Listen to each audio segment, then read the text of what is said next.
夢は遥か蜃気楼揺れてどこまで行けばつかめる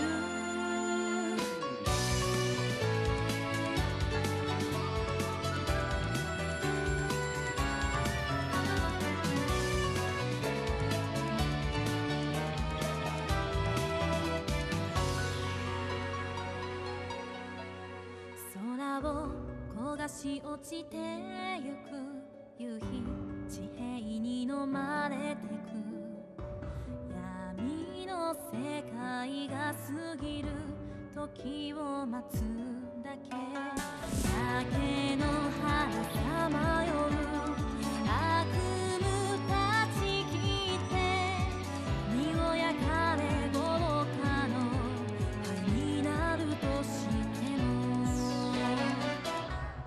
そうあなた守れたら無念の風をまとい罪も罰さえも抱きしめる夢は高い蜃気楼地の底まで落ちたってあなたのそばで命の炎燃やして翼広げる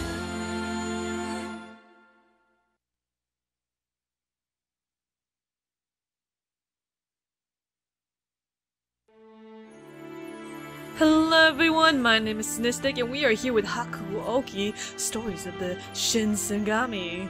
Well, now I saw this game on eBay and I just found it amazing that they had visual novels in English for the PS3. I thought those didn't exist except in Japan, and one even English translated, so I had to jump on this bandwagon straight away, so...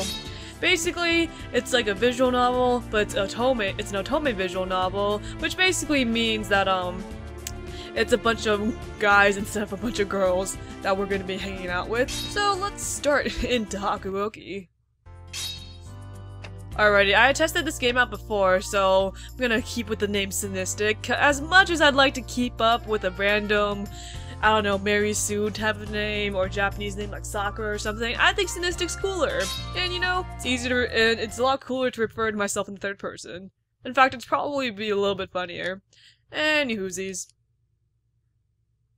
Prologue.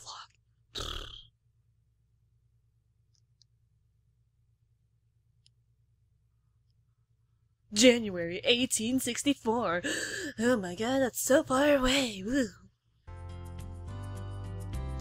So this is Kyoto!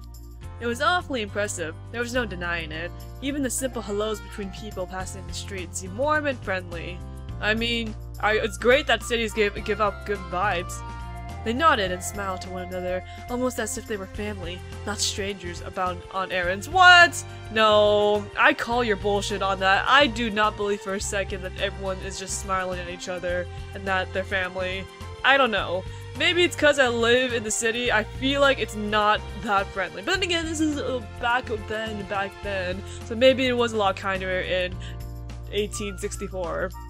I don't know. Still, there's something else as well. Something that made the city almost strangely cold. Almost as though there was a great invisible wall, shutting out anyone who wandered in from the country. What?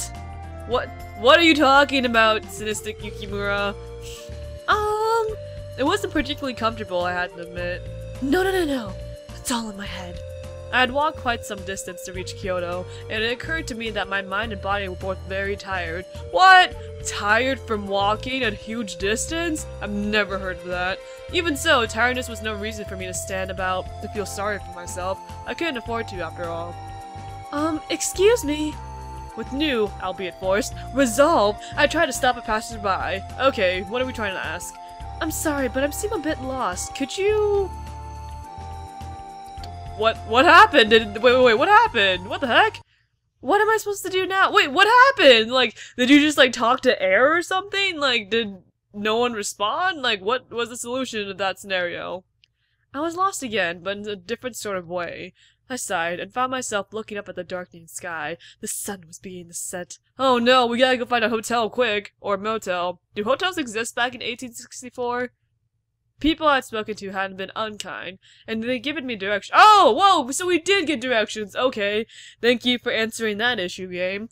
They'd given me directions I needed, but couldn't they have chosen a better time to leave the city? Or he? Who? Oh, apart from my father, there was only one other person in the city who I could rely on. Dr. Matsumoto. Ooh. Dr. Matsumoto MD? Oh, Dr. Matsumoto was a doctor in service to the shogunate. Shogunate. Shogunate. I have never met him myself, but my father put a great deal of trust in that man. He had told me that if I should run into any trouble during my absence, I was to contact Dr. Matsumoto! Unfortunately, Dr. Matsumoto was apparently out of town What?! So we're just alone by ourselves in Kyoto? I mean, at least it's not dangerous, right? Dr. Matsumoto was apparently out of town on business, and would not return for some time. Was I too hasty? Perhaps I should have waited. True, it was rather rude to visit someone unannounced, which was why I had sent the letter ahead of me. Of course, if he had been gone for very long, then he had almost certainly not read my letter. Well, that's great. Does that mean we should go home? Perhaps I thought I should have waited for a reply before traveling alone to a city I've never seen. But... no! I knew I could not wait any longer! Okay, why, Cynistic? Tell me. Tell me, Yukimura Cynistic! Oh man, who is that? Do I need a voice act? I don't hear anything. Cynistic! Is there something wrong, Father? He paused for— oh, that's my dad? Oh man, we look so similar. He paused for a moment and looked at me.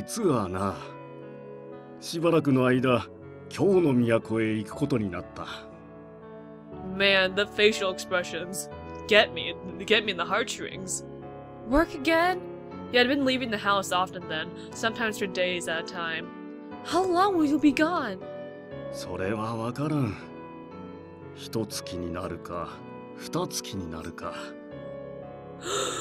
Oh my god, that's so long! That's like 24 days. That's like 60 days, depending on which month it is. Is it February, March? What month? What month, Father? What month?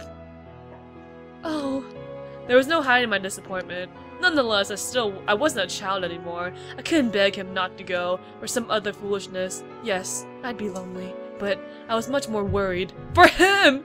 Oh, what the— oops. Sorry, guys. Please, Father, be careful. They say that the city of Kyoto is What?! Didn't you just say Kyoto was a nice-looking place? How is it dangerous? He only smiled and nodded.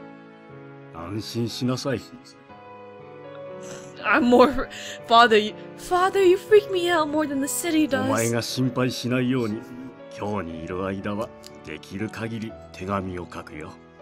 Aw, thank you. I get lonely.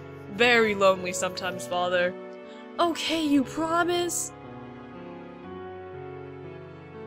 Father kept his promise. A new letter arrived every day, and I scarcely had the time to respond before another would arrive. He told me that he worried about me, home alone, by myself. Then the letter stopped. Oh no! He must have ran out of paper! Oh my god, he's probably gone trying to find more parchment! A whole month passed, with no word from my father, and I began to worry. Father! They say that Kyoto is full of ronin. It is not a safe place. Usually a samurai is paid by their house, but ronin with no house to report to often rob people in order to make their ends meet. What? What hooligans! They're nothing more than violent criminals who hide behind the image of the samurai. Such is the state of the city of Kyoto, the city of ronin. Oh gosh, are you telling me that the city's a horrible place? Small wonder, then that I was worried about my father's safety. My mind would connect horrible possibilities, and I inevitably found myself depressed and tense. First, I suppose I need to find a place to stay. Yeah, that's probably a good idea. Lost in thought, I hadn't noticed that the night had already— What?!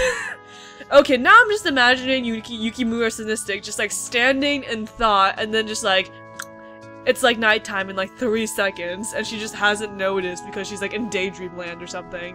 Or no, not daydream land, she's giving inner monologue to herself.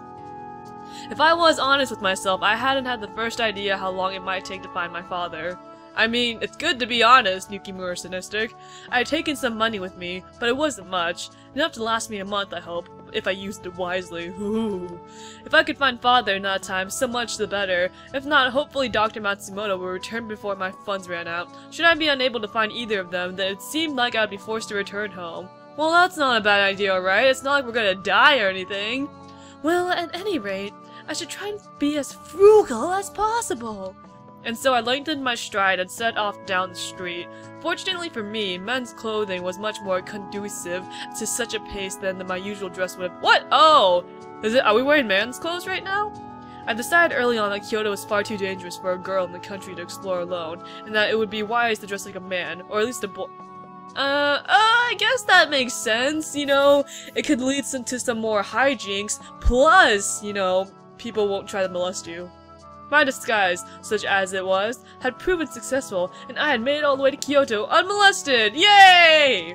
Perhaps the success had gone to my head, and let me think that a girl dressed as a boy could explore Kyoto as she pleased. Well, I mean, yeah, the outfit makes us look— the outfit makes us cocky. But Kyoto is not a safe place. I should have remembered that. Instead, I have somehow convinced myself that whatever dangers the city had didn't apply to me. Oi, そこの小僧! Ichiro! How are you doing? Even though I don't know how I know your name. I was about to discover otherwise. Hey! I spun around. In the street in front of me were these three men. Can I help you? I did my best to keep my voice as calm as I reached into what I felt was my nonchalant way for my kodachi. My father had made me take lessons in self-defense. I kept them with me, and actually done rather well. My skill was enough to defend against most attacks. Well, that's good, Yukimura Cynistic! Then again, perhaps it was my confidence in my skill that put me in the situation in the first— What? Well, I mean, you were confident in your outfit, you weren't confident in your skill, so technically your haughtiness of your appearance is what got you into your situation, and not your confidence and skills. Two different things. I'd messed up and let my guard down. My fault. There was a chance I could take them on and win, but there were three of them, and one of me. Wow, why thank you, Jiro! Only then did I realize that they were far more interested in my sword than they were in me. Please don't tell me it's like some heirloom or something. I mean, I don't know, Saburo, you tell me. And which country is that? I bet you're not even Japanese, Ichiro. But this sword wasn't just some blade I picked up. It had been passed down through my family for generations. There was no way I could give it to a Ronin. Unfortunately, I had a feeling that they wouldn't understand. Yeah, I feel like men who really want your knife wouldn't understand tradition and culture. In such a situation, the best decision was undoubtedly to retreat! Time to run away as fast as we can. And so I turned and ran as fast as my legs would carry me. No! Let me go! Gosh, they sure don't give up easily, do they? I'd felt like I'd been running for quite a while, but I could still hear the Ronin behind me, cursing loudly. I ducked into an alley and flattened myself against the wall. After the sign they weren't too close, I crept farther into the alley. Someone had left a couple of sheets of wood lying against one of the houses, and that's a convenient plot device, isn't it? Ho ho ho ho ho! It was a perfect spot to hide. With luck, I thought as I knelt down to shuffle under them, this will get me out of this mess. Yeah, 'cause you know, wood solves everything! Huh? And that's my cell phone. Something was wrong. I expected to hear the Ronin yelling to each other, looking for me. But seconds turned into minutes, and minutes turned into hours, and hours turned into days, and days turned into weeks, and weeks turned into months, and you know where I'm going with that. And I heard nothing. I was about to sneak out and have a look when— Oh no, Ichiro! My buddy! They began to scream. What? My plan to investigate was immediately halted. Remaining silent and hidden was clearly more important. Still. Oh no, they're being eaten by something.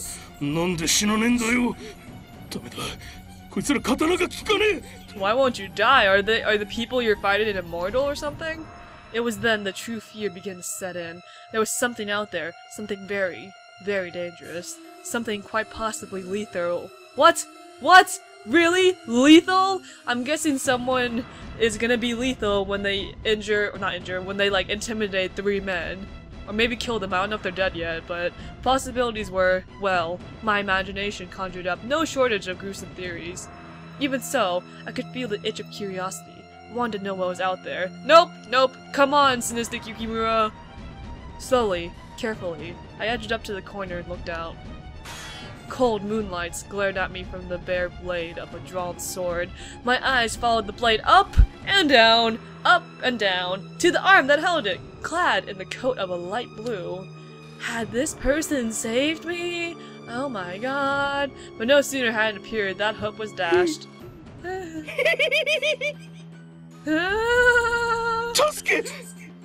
Oh no, Saburo! No! I could hear the Ronin beg for his life as he stumbled back. The person in the blue coat said nothing, just stepped forward, his sword raised. No, Saburo! Saburo, no! You're a madman!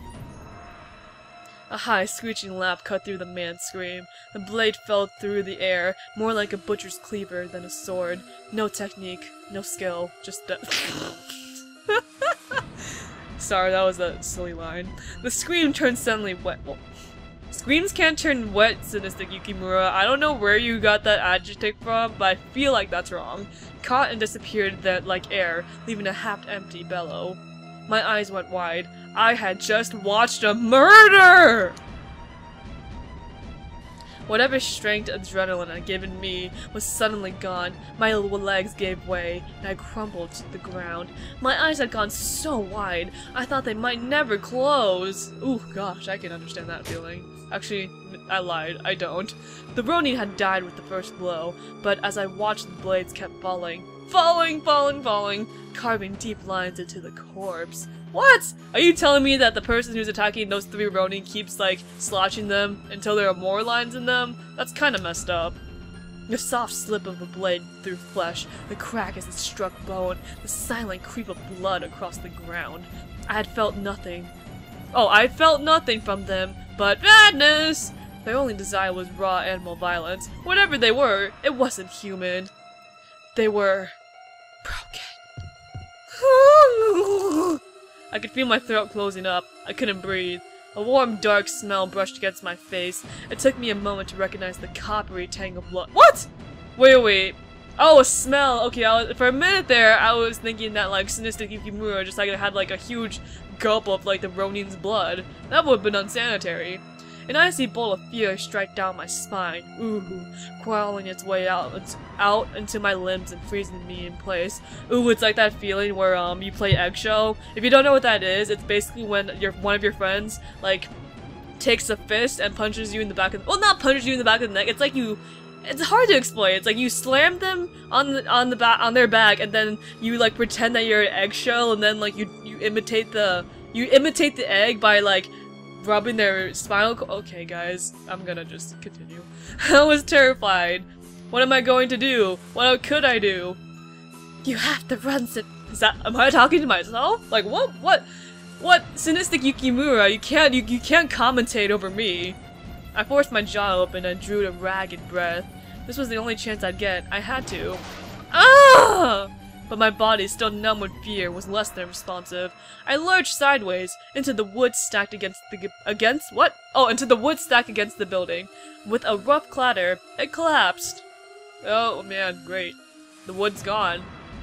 Oh no! Look at the scary men! Oh my god. Oh my god. My screen just had a major screen tear. What the hell? The creatures turned, their blue coats drenched in blood. Hideous grins split their inhuman faces, and they shook with animal excitement at finding fresh prey. What? Fresh prey! Prey to slaughter. I'm sorry guys, like there's a bunch of saliva in my mouth right now, and I need to go get some water. I'll be back!